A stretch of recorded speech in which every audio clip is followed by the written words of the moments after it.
Ketika kita berbicara tentang mendesain model kompetensi dan kerangka model kompetensi, ada beberapa tahapan proses yang harus kita lakukan. Sehingga menghasilkan satu kerangka model kompetensi yang sesuai dengan tujuan dan arahan strategis dari organisasi.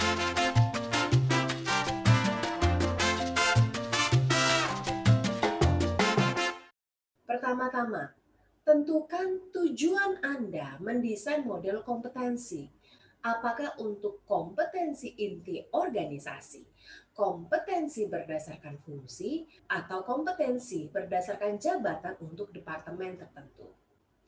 Menentukan tujuan utama dalam mendesain kompetensi sangat penting, sehingga Anda dapat mengoptimalkan sumber daya Anda secara maksimal dan strategis.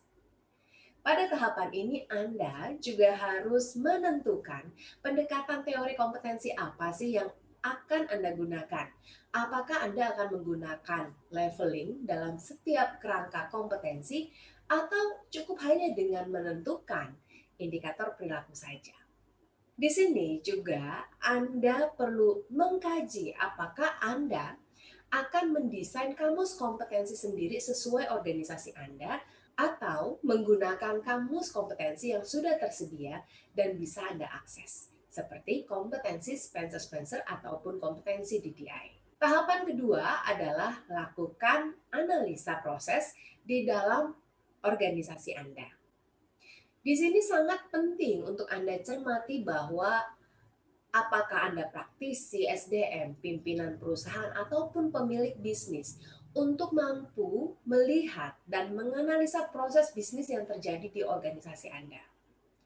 Di sini Anda harus mampu memastikan apakah proses bisnis yang ada sudah sejalan dengan arahan strategis perusahaan yang menunjang tujuan perusahaan, baik jangka pendek dan jangka panjang.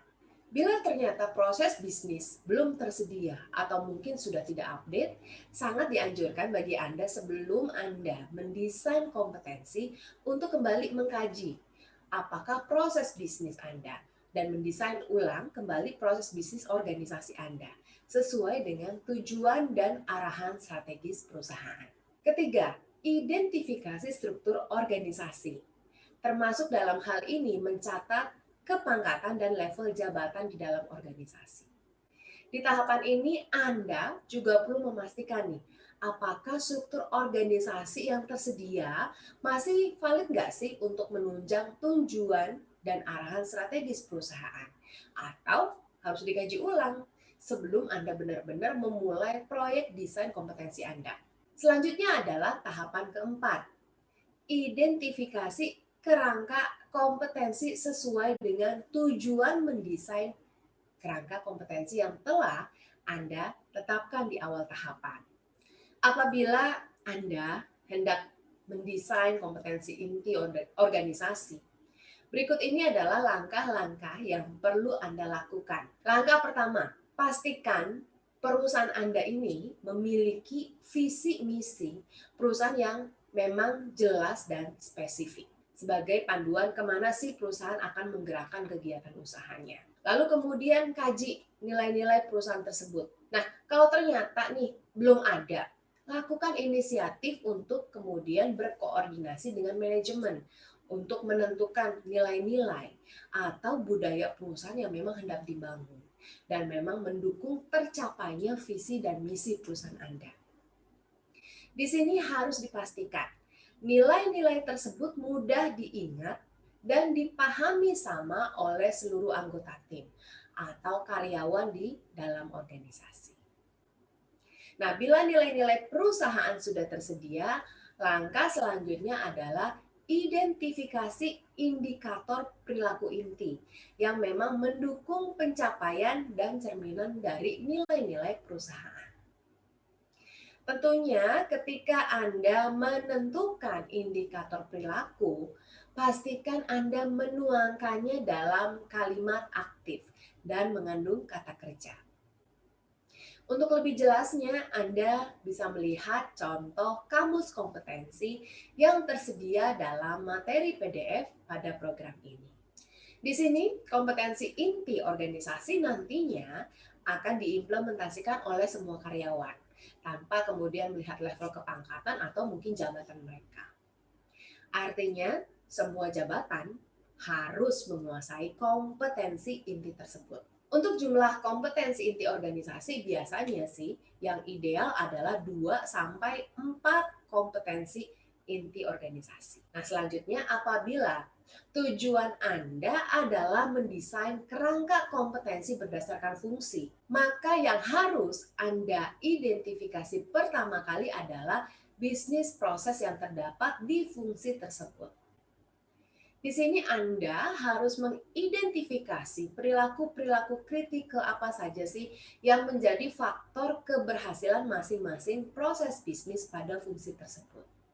Setelah Anda melakukan identifikasi, maka langkah selanjutnya adalah mengelompokkan perilaku kritikal tersebut menjadi klaster-klaster kompetensi.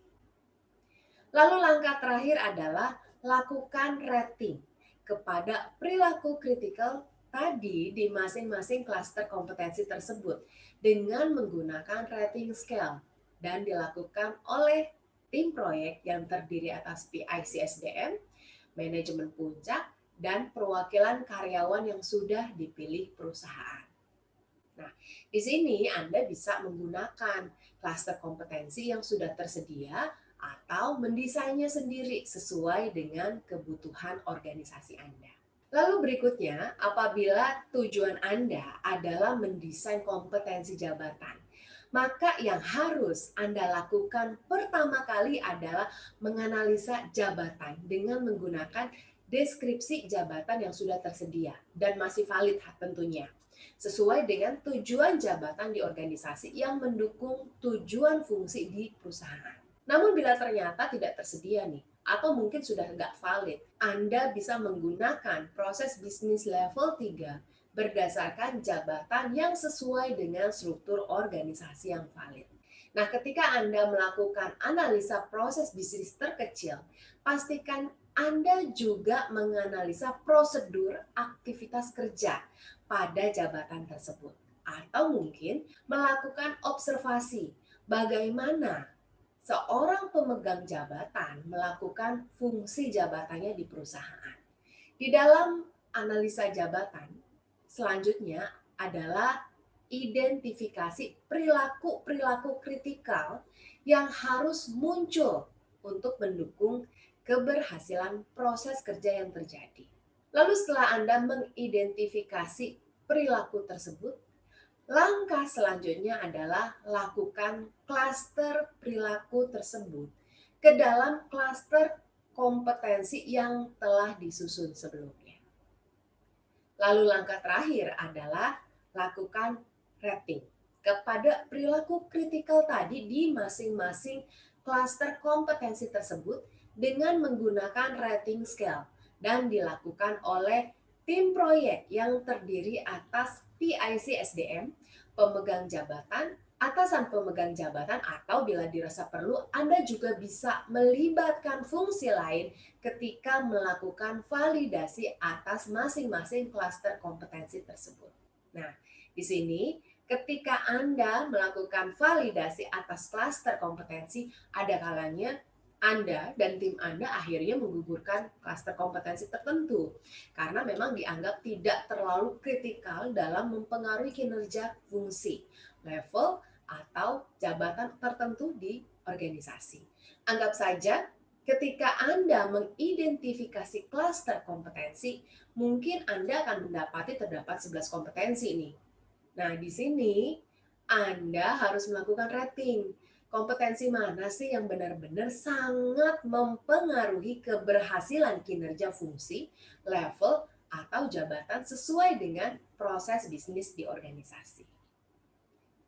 Setelah Anda menyelesaikan tahapan keempat, selanjutnya adalah tahapan kelima, yaitu menentukan level kompetensi yang harus dicapai berdasarkan level kepangkatan dan jabatan di masing-masing departemen di organisasi. Maka tahapan ini perlu Anda lalui apabila tujuan mendesain kompetensi Anda adalah menggunakan level kompetensi sesuai level jabatan dan jabatan spesifik di organisasi. Pada tahapan ini, ketika Anda hendak menentukan level kompetensi pada level jabatan atau mungkin jabatan tertentu, maka di sini Anda perlu melakukan validasi antara indikator kinerja di masing-masing proses bisnis dan tingkat kepentingan munculnya perilaku tertentu di level kompetensi tertentu. Idealnya, total kompetensi yang harus dimiliki jabatan tertentu adalah antara 5 sampai 8 kompetensi yang terdiri atas kompetensi inti organisasi, kompetensi fungsi, dan kompetensi jabatan spesifik. Biasanya dalam implementasinya, ketika Anda menentukan kompetensi lebih dari 8, kecenderungannya adalah pemegang jabatan tidak akan memenuhi keseluruhan kompetensi tersebut.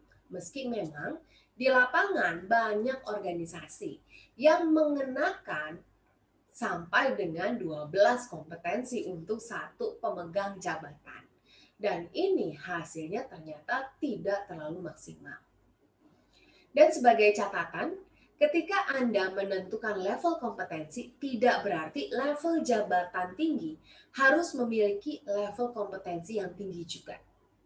Misalnya, dalam kompetensi jabatan GM Sales, mungkin membutuhkan kompetensi komunikasi level 5, karena jabatannya membutuhkan kemampuan komunikasi persuasif untuk penjualan. Sedangkan jabatan GMIT mungkin hanya membutuhkan kompetensi komunikasi level 3. Atau misalnya lagi, seorang sales manager mungkin membutuhkan kompetensi selling skill level 5. Sedangkan atasannya yaitu GM Sales mungkin hanya membutuhkan level 3 untuk kompetensi selling skill. Karena memang perannya yang lebih strategis dan tidak menyentuh proses penjualan secara langsung.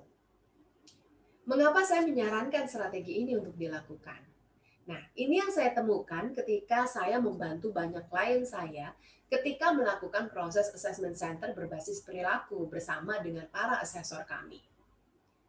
Seringkali, seseorang pada pemegang jabatan tertentu akhirnya dianggap nggak memenuhi kualifikasi karena standar level kompetensinya yang tidak tercapai. Akibat dari yang tadi, penyamaan level kompetensi untuk jabatan yang sama. Sehingga dampaknya adalah ketika melakukan proses rekrutmen, sangat sulit bagi Anda menemukan kandidat yang memang memenuhi seluruh level kompetensi tersebut. Atau bila Anda melakukan promosi ataupun mungkin perencanaan karir, akan sangat mungkin karyawan Anda tidak memenuhi semua kompetensi tersebut. Dan tahapan terakhir, setelah Anda melakukan validasi atas masing-masing kompetensi dan klaster kompetensi, maka selanjutnya adalah menyusunnya dalam satu panduan dan mengkomunikasikannya kepada pihak-pihak terkait. Di tahapan ini juga Anda harus segera mengimplementasikannya ke dalam pilar fungsi SDM seperti rekrutmen dan seleksi, suksesi karir, manajemen karir, dan pengembangan